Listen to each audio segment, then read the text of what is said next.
Okay, you're Floyd Torin. And this is cause numbers 25 DCCR 0974 and 25 DCCR 1152.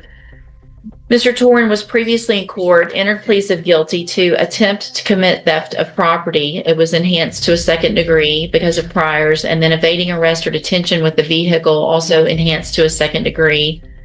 I've received the pre-sentence report, and the agreement was for a cap of 20 years. It looks like it probably could have been habitual, but you guys pled it to just a straight second degree with an open plea to the second, correct? Yes, ma'am.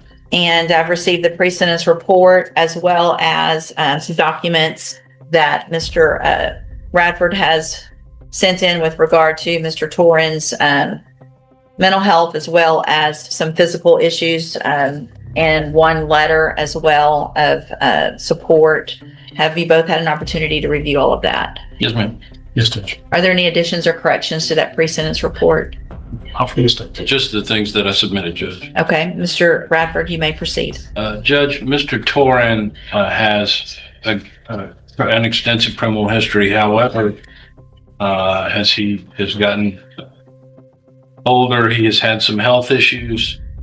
He has vision problems. He has been seen and treated at Spindletop MHMR for some mental health issues. He has a very supportive family who is here today, and I'd ask that the court take that into consideration in determining his sentence. What is the status of parole? No, wait on the way. on this. Okay. Mr. Smith? Judge, his extensive criminal history going all the way back to his juvenile years tends to show more about what he is and what he does than anything else. He's been given probation. He wasn't able to complete that. He has been sentenced to multiple long sentences in prison, and that seems to be the only thing that has kept him from committing new crimes in society, was the fact that he was incarcerated. I don't feel like probation is appropriate. We would ask for, we have given him consideration by coming off of the habitual and capped this at 20 years. So we would ask for a TDC sentence in the high range on this. Mr. Torin, in 2019, you received a 15-year sentence.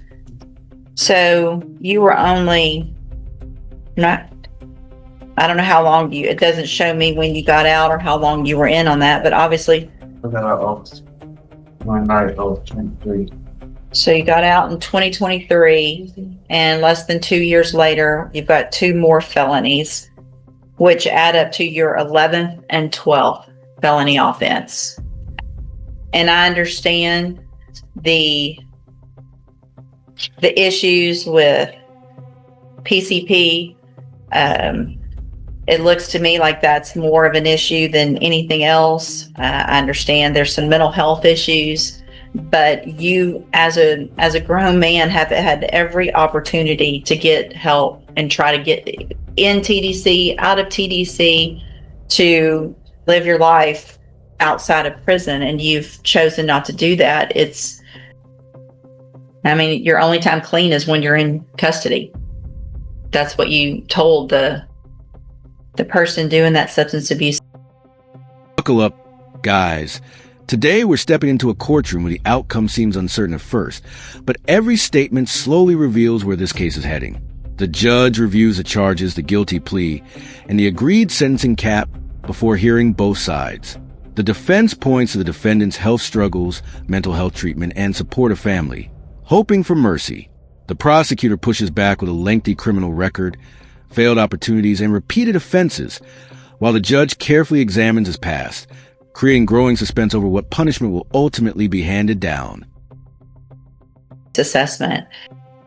I don't know. I just think it's I appreciate your family being here, and I appreciate the support, and I appreciate this letter, but it's all ridiculous when you look at your criminal history and the fact that you're on parole and you commit 2 more offenses and you're still using drugs and you haven't made, it's not like you're a young kid. You know what you need to do to get the help you need to get.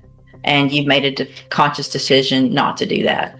So at this time, in cause number 25 DCCR 0794, and this evading was crazy. I mean, you could have killed people. You got used, I think it was twice you almost struck intersection of Interstate 10 and 7th Street, almost struck another vehicle. And then again at 7th Street and Dollinger, you almost struck another vehicle. You crashed through a fence. Then you continued to flee after you crashed through a fence and crashed again and finally came to arrest. I mean, it's not like you just kind of sort of evaded.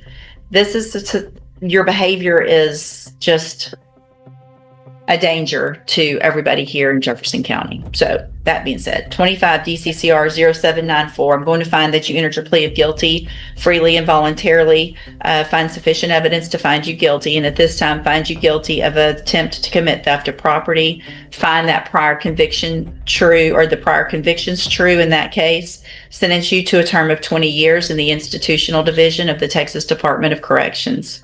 And cause number 25 DCCR 1152, find also sufficient evidence to find you guilty, and at this time find you guilty of evading arrest or detention with the use of a vehicle. Find that prior conviction true, sentence you in accordance with your agreement to a term of 20 years in the institutional division of the Texas Department of Correction. You will receive credit on each of these sentences for any time that you've been in custody that the law gives you the right to receive. I'm handing you, and they will run concurrently, which means together at the same time. I've handed you the trial court certification that shows these were agreements. I followed. You've waived your right to appeal. I've also handed you a written admonishment regarding your ineligibility to possess a firearm or ammunition. Because of the judgments entered against you, you're ineligible under Texas law to possess a firearm or ammunition. Possession of a firearm or ammunition could lead to charges against you. Firearm is a legal term. Read that. You should already understand it. But if you have any questions about the laws that make you ineligible to possess a firearm or ammunition, or about how long that lasts, you can talk with Mr. Radford. All right, you can go back with the bailiff. Yes, sir. All right, guys, this is where the courtroom reaches its defining moment. After weighing every argument, the judge explains that the defendant's repeated choices and dangerous behavior outweigh the request for leniency.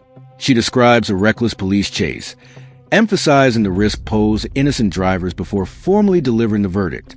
The defendant receives 2 concurrent 20-year prison sentences, is informed of his appeal waiver and firearm restrictions, and the hearing comes to a close with the court making it clear that public safety and accountability took priority in the final decision.